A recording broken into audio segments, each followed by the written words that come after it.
ಓಂ ಶಾಂತಿ. ಮಧುರಾತಿ ಮಧುರ ಶಿವ ಪರಮಾತ್ಮ ತಂದೆಯ ಮಧುರ ಮಹಾವಾಕ್ಯವನ್ನು ಕೇಳೋಣ.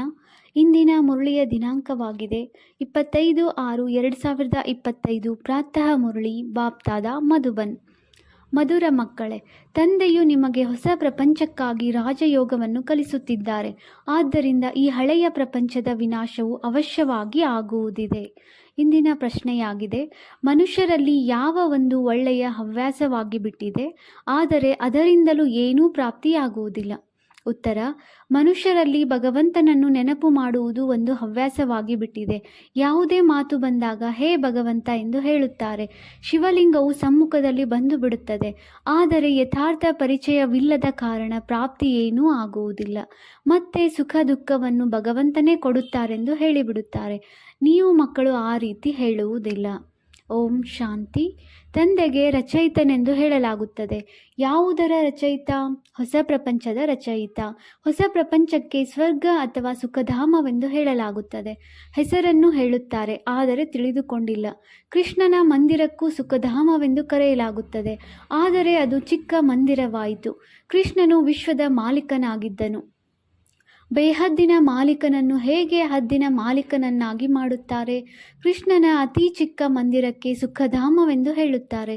ಕೃಷ್ಣನು ವಿಶ್ವದ ಮಾಲೀಕನಾಗಿದ್ದನು. ಭಾರತದಲ್ಲಿಯೇ ಇದ್ದೇನೆಂದು ಬುದ್ಧಿಯಲ್ಲಿ ಬರುವುದಿಲ್ಲ. ನಿಮಗೂ ಸಹ ಮೊದಲು ತಿಳಿದೇ ಇರಲಿಲ್ಲ. ತಂದೆಗೆ ಎಲ್ಲವೂ ತಿಳಿದಿದೆ. ಅವರು ಸೃಷ್ಟಿಯ ಆದಿ ಮಧ್ಯ ಅಂತ್ಯವನ್ನು ಅರಿತಿದ್ದಾರೆ. ಈಗ ನೀವು ಮಕ್ಕಳು ತಿಳಿದುಕೊಂಡಿದ್ದೀರಿ.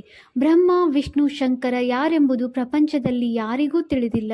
ಶಿವನಂತೂ ಸರ್ವಶ್ರೇಷ್ಠ ಭಗವಂತನಾಗಿದ್ದಾರೆ. ಒಳ್ಳೆಯದು. ಮತ್ತೆ ಪ್ರಜಾಪಿತ ಬ್ರಹ್ಮನೆಲ್ಲಿಂದ ಬಂದರು? ಅವರು ಮನುಷ್ಯನಲ್ಲವೇ?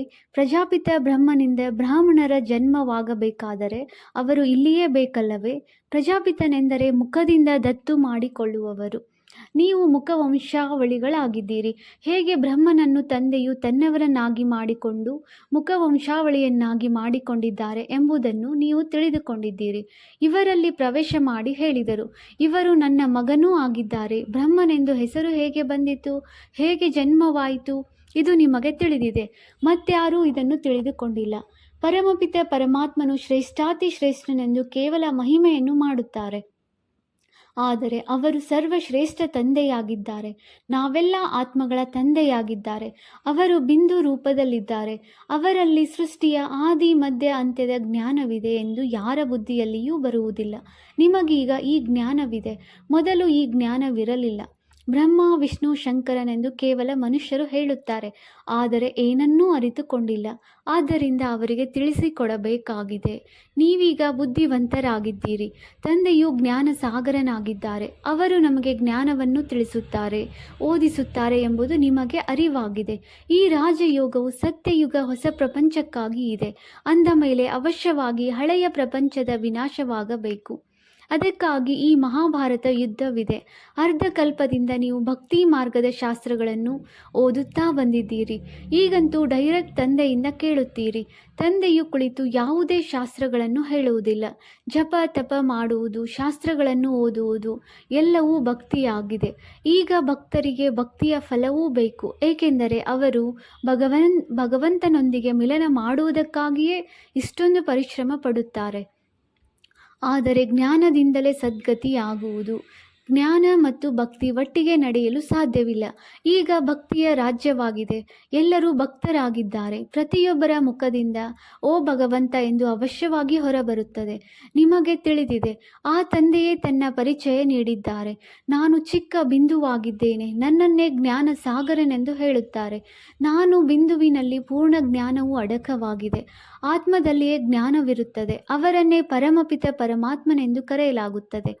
ಅವರು ಪರಮ ಆತ್ಮ, ಅರ್ಥಾತ್ ಎಲ್ಲರಿಗಿಂತ ಶ್ರೇಷ್ಠಾತಿ ಶ್ರೇಷ್ಠ ಪತಿತ ಪಾವನ ತಂದೆಯೇ ಸುಪ್ರೀಂ ಆಗಿದ್ದಾರಲ್ಲವೇ? ಮನುಷ್ಯರು ಹೇ ಭಗವಂತ ಎಂದು ಹೇಳಿದಾಗ ಶಿವಲಿಂಗವೇ ನೆನಪಿಗೆ ಬರುವುದು. ಅದು ಯಥಾರ್ಥ ರೀತಿಯಿಂದಿಲ್ಲ. ಹೇಗೆ ಭಗವಂತನನ್ನು ನಾಮಸ್ಮರಣೆ ಮಾಡುವುದು ಒಂದು ಹವ್ಯಾಸವಾಗಿ ಬಿಟ್ಟಿದೆ. ಭಗವಂತನೇ ಸುಖ ದುಃಖವನ್ನು ಕೊಡುತ್ತಾನೆಂದು ಹೇಳುತ್ತಾರೆ, ಆದರೆ ನೀವು ಮಕ್ಕಳು ಈ ರೀತಿ ಹೇಳುವುದಿಲ್ಲ, ಏಕೆಂದರೆ ತಂದೆಯು ಸುಖದಾತನೆಂದು ನಿಮಗೆ ತಿಳಿದಿದೆ. ಸತ್ಯ ಯುಗದಲ್ಲಿ ಸುಖಧಾಮವಿತ್ತು. ಅಲ್ಲಿ ದುಃಖದ ಹೆಸರಿರಲಿಲ್ಲ.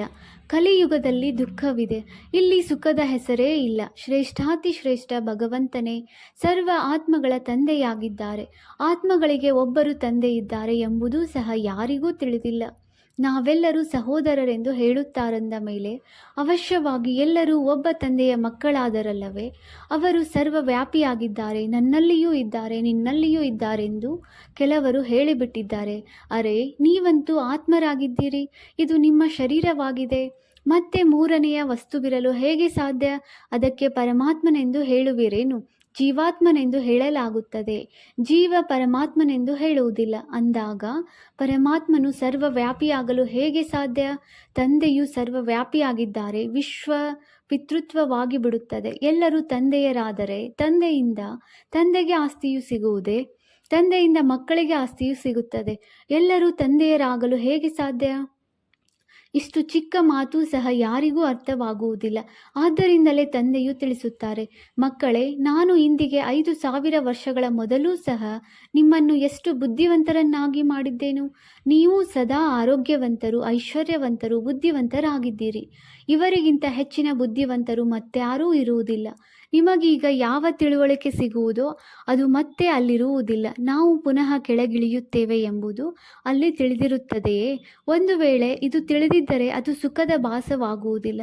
ಈ ಜ್ಞಾನವು ನಂತರ ಪ್ರಾಯಲೋಪವಾಗಿ ಬಿಡುತ್ತದೆ.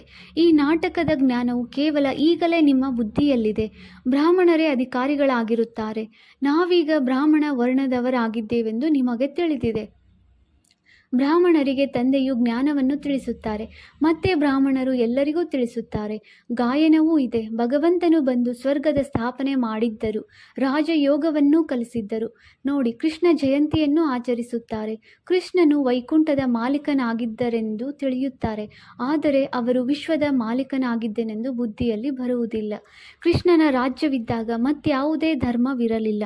ಇಡೀ ವಿಶ್ವದ ಮೇಲೆ ಅವರದೇ ರಾಜ್ಯವಿತ್ತು ಮತ್ತು ಜಮುನಾ ನದಿಯ ತೀರವಾಗಿತ್ತು. ನಿಮಗೀಗ ಇದನ್ನು ಯಾರು ತಿಳಿಸುತ್ತಿದ್ದಾರೆ?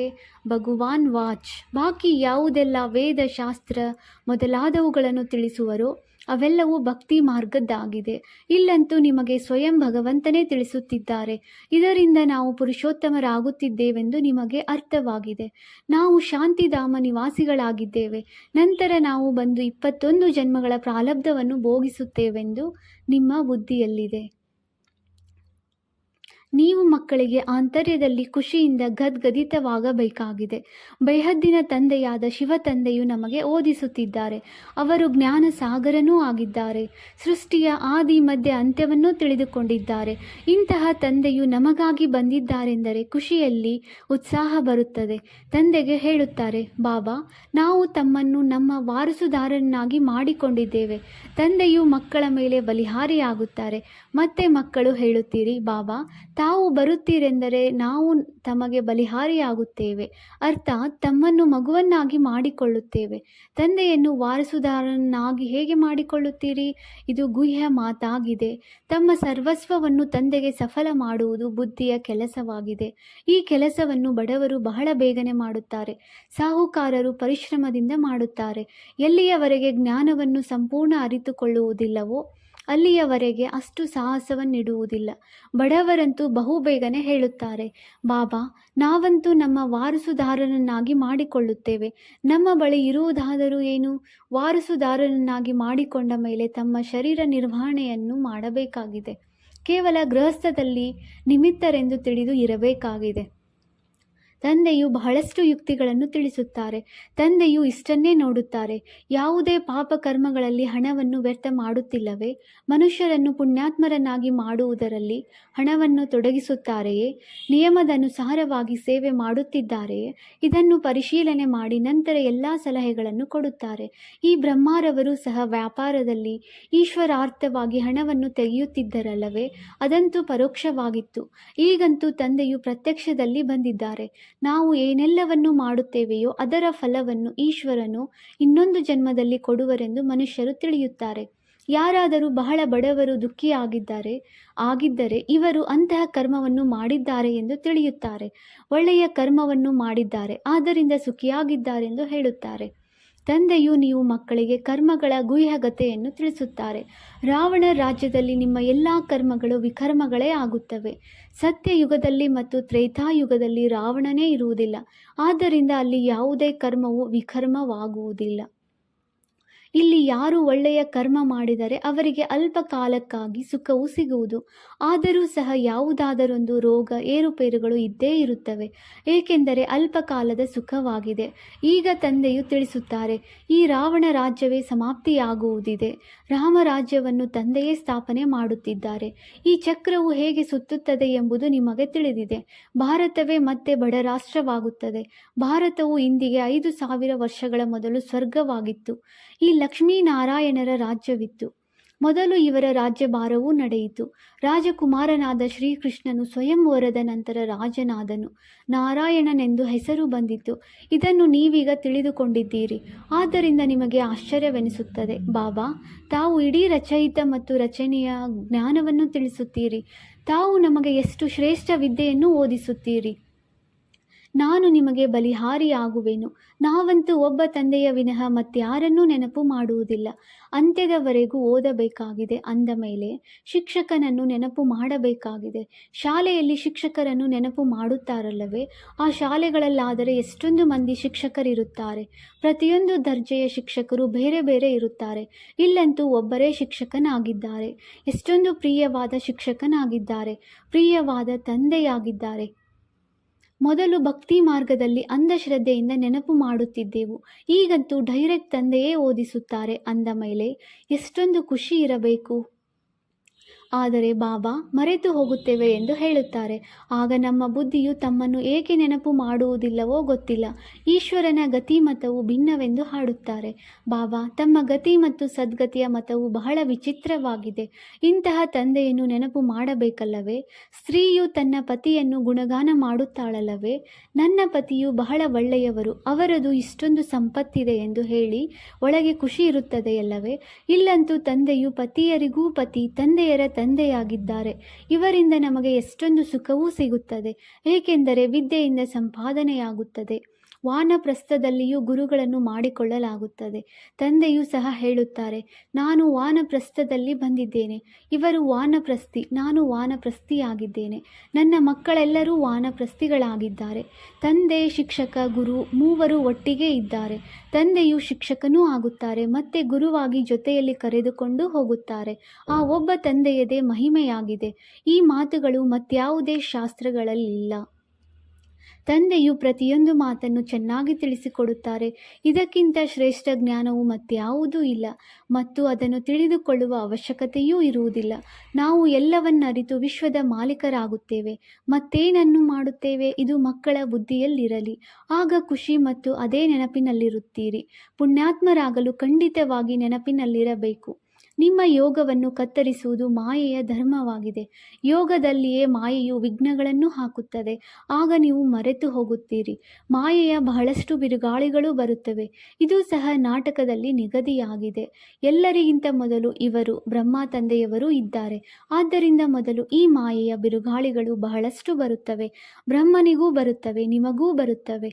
ಮಾಯೆಯ ಬಿರುಗಾಳಿಗಳೇ ಬರಲಿಲ್ಲ. ನಿರಂತರ ಯೋಗದಲ್ಲಿಯೇ ಇರುತ್ತೀರೆಂದರೆ ಕರ್ಮಾತೀತ ಸ್ಥಿತಿ ಆಗಿಬಿಡುವುದು. ಮತ್ತೆ ನಾವು ಇಲ್ಲಿರಲು ಸಾಧ್ಯವಿಲ್ಲ. ಕರ್ಮಾತೀತ ಸ್ಥಿತಿ ಆಗಿಬಿಟ್ಟರೆ ಎಲ್ಲರೂ ಹೊರಟು ಹೋಗುತ್ತೇವೆ. ಶಿವನ ಮೆರವಣಿಗೆಯ ಗಾಯನವಿದೆಯಲ್ಲವೇ? ಶಿವ ತಂದೆಯು ಬಂದಾಗ ನಾವೆಲ್ಲ ಆತ್ಮಗಳು ಅವರ ಜೊತೆಯಲ್ಲಿ ಹೋಗುವೆವು. ಶಿವ ತಂದೆಯು ಎಲ್ಲರನ್ನೂ ಕರೆದುಕೊಂಡು ಹೋಗುವುದಕ್ಕಾಗಿಯೇ ಬರುತ್ತಾರೆ. ಸತ್ಯಯುಗದಲ್ಲಿ ಇಷ್ಟೆಲ್ಲ ಆತ್ಮಗಳಿರುವುದಿಲ್ಲ. ಒಳ್ಳೆಯದು. ಮಧುರಾತಿ ಮಧುರ ಅಗಲಿ ಹೋಗಿ ಮರಳಿ ಸಿಕ್ಕಿರುವಂತಹ ಮಕ್ಕಳಿಗೆ ಮಾತಾಪಿತ ಬಾಪ್ದಾದಾರವರ ನೆನಪು, ಪ್ರೀತಿ ಹಾಗೂ ನಮಸ್ತೆ. ಆತ್ಮೀಯ ಮಕ್ಕಳಿಗೆ ಆತ್ಮೀಯ ತಂದೆಯ ನಮಸ್ತೆ. ನಾವು ಆತ್ಮೀಯ ಮಕ್ಕಳಿಂದ ಆತ್ಮೀಯ ತಂದೆಗೆ ನೆನಪು, ಪ್ರೀತಿ ಹಾಗೂ ನಮಸ್ತೆ ನಮಸ್ತೆ ನಮಸ್ತೆ. ಧಾರಣೆಗಾಗಿ ಮುಖ್ಯ ಸಾರ. ಪಾಯಿಂಟ್ ನಂಬರ್ 1, ಶಿವ ತಂದೆಯನ್ನು ತಮ್ಮ ವಾರಸುದಾರನನ್ನಾಗಿ ಮಾಡಿಕೊಂಡು ತಮ್ಮದೆಲ್ಲವನ್ನು ವರ್ಗಾವಣೆ ಅಂದರೆ ಸಫಲ ಮಾಡಬೇಕಾಗಿದೆ. ವಾರಸುದಾರರನ್ನಾಗಿ ಮಾಡಿಕೊಂಡ ನಂತರ ಶರೀರ ನಿರ್ವಹಣೆಯನ್ನು ಮಾಡಬೇಕಾಗಿದೆ. ಆದ್ದರಿಂದ ನಿಮಿತ್ತರೆಂದು ತಿಳಿದು ಇರಬೇಕಾಗಿದೆ. ಹಣವನ್ನು ಯಾವುದೇ ಪಾಪಕರ್ಮದಲ್ಲಿ ತೊಡಗಿಸಬಾರದು. ಪಾಯಿಂಟ್ ನಂಬರ್ 2, ಸ್ವಯಂ ಜ್ಞಾನಸಾಗರ ತಂದೆಯೇ ನಮಗೆ ಓದಿಸುತ್ತಾರೆಂದು ಒಳಗೆ ಖುಷಿಯಲ್ಲಿ ಗದ್ಗದಿತವಾಗುತ್ತಿರಲಿ. ಪುಣ್ಯಾತ್ಮರಾಗಲು ನೆನಪಿನಲ್ಲಿರಬೇಕಾಗಿದೆ. ಮಾಯೆಯ ಬಿರುಗಾಳುಗಳಿಗೆ ಹೆದರಬಾರದು. ವರದಾನ: ಸತ್ಯತೆಯ ಆಧಾರದ ಮೇಲೆ ಒಬ್ಬ ತಂದೆಯನ್ನು ಪ್ರತ್ಯಕ್ಷ ಮಾಡುವಂತಹ ನಿರ್ಭಯ ಅಧಿಕಾರ ಸ್ವರೂಪ ಭವ. ಸತ್ಯತೆಯೇ ಪ್ರತ್ಯಕ್ಷತೆಯ ಆಧಾರವಾಗಿದೆ. ತಂದೆಯನ್ನು ಪ್ರತ್ಯಕ್ಷ ಮಾಡುವುದಕ್ಕಾಗಿ ನಿರ್ಭಯ ಮತ್ತು ಅಧಿಕಾರಿ ಸ್ವರೂಪರಾಗಿ ಹೇಳಿ, ಸಂಕೋಚದಿಂದ ಅಲ್ಲ. ಯಾವಾಗ ಅನೇಕ ಮತ ಉಳ್ಳವರು ಕೇವಲ ಒಂದು ಮಾತನ್ನು ಒಪ್ಪಿಕೊಳ್ಳುತ್ತಾರೆ, ನಮ್ಮೆಲ್ಲರ ತಂದೆ ಒಬ್ಬರಾಗಿದ್ದಾರೆ ಮತ್ತು ಅವರೇ ಈಗ ಕಾರ್ಯ ಮಾಡುತ್ತಿದ್ದಾರೆ, ನಾವೆಲ್ಲರೂ ಒಬ್ಬರ ಸಂತಾನರು, ನಾವೆಲ್ಲ ಒಂದೇ ಆಗಿದ್ದೇವೆ ಮತ್ತು ಇದೊಂದೇ ಯಥಾರ್ಥವಾಗಿದೆ. ಆದ್ದರಿಂದ ವಿಜಯದ ಬಾವುಟ ಹಾರಾಡುವುದು. ಇದೇ ಸಂಕಲ್ಪದಿಂದ ಮುಕ್ತಿಧಾಮಕ್ಕೆ ಹೋಗುವಿರಿ ಮತ್ತು ನಂತರ ಯಾವಾಗ ತಮ್ಮ ತಮ್ಮ ಪಾತ್ರ ಅಭಿನಯಿಸಲು ಬಂದಾಗ ಮೊದಲು ಇದೇ ಸಂಸ್ಕಾರ ಇಮರ್ಜ್ ಆಗುವುದು. ದೇವರು ಒಬ್ಬರೇ. ಇದೇ ಸತ್ಯಯುಗದ ಸ್ಮೃತಿಯಾಗಿದೆ. ಸ್ಲೋಗನ್: ಸಹನೆ ಮಾಡುವುದೇ ಸ್ವಯಂನ ಶಕ್ತಿ ರೂಪವನ್ನು ಪ್ರತ್ಯಕ್ಷ ಮಾಡುವುದಾಗಿದೆ. ಅವ್ಯಕ್ತ ಸೂಚನೆ: ಆತ್ಮಿಕ ಸ್ಥಿತಿಯಲ್ಲಿರುವಂತಹ ಅಭ್ಯಾಸ ಮಾಡಿ ಅಂತರ್ಮುಖಿಯಾಗಿರಿ. ಹೇಗೆ ಈ ಶರೀರ ಸ್ಪಷ್ಟವಾಗಿ ಕಾಣಿಸುತ್ತದೆ, ಅದೇ ರೀತಿ ತಮ್ಮ ಆತ್ಮದ ಸ್ವರೂಪ ಸ್ಪಷ್ಟವಾಗಿ ಕಾಣಿಸಲಿ, ಅಂದರೆ ಅನುಭವದಲ್ಲಿ ಬರಲಿ. ಮಸ್ತಕ ಅರ್ಥಾತ್ ಬುದ್ಧಿಯ ಸ್ಮೃತಿ ಹಾಗೂ ದೃಷ್ಟಿಯಿಂದ ಆತ್ಮಿಕ ಸ್ವರೂಪದ ಹೊರತು ಮತ್ತೇನೂ ಸಹ ಕಾಣಿಸಬಾರದು ಅಥವಾ ಸ್ಮೃತಿಯಲ್ಲಿ ಬರಬಾರದು. ಈ ರೀತಿ ನಿರಂತರ ತಪಸ್ವಿಯಾಗಿ ಆಗ ಪ್ರತಿ ಆತ್ಮದ ಪ್ರತಿ ಕಲ್ಯಾಣದ ಶುಭ ಸಂಕಲ್ಪ ಉತ್ಪನ್ನವಾಗುವುದು. ಬಲೆ, ಯಾರಾದರೂ ತಮ್ಮ ಸ್ವಭಾವ ಸಂಸ್ಕಾರದ ವಶ ನಿಮ್ಮ ಪುರುಷಾರ್ಥದಲ್ಲಿ ಪರೀಕ್ಷೆಯ ನಿಮಿತ್ತವಾಗಿ ಇರಬಹುದು. ಅವರ ಪ್ರತಿಯೂ ಸಹ ಸದಾ ಕಲ್ಯಾಣದ ಸಂಕಲ್ಪ ಉತ್ಪನ್ನವಾಗಲಿ. ಓಂ ಶಾಂತಿ.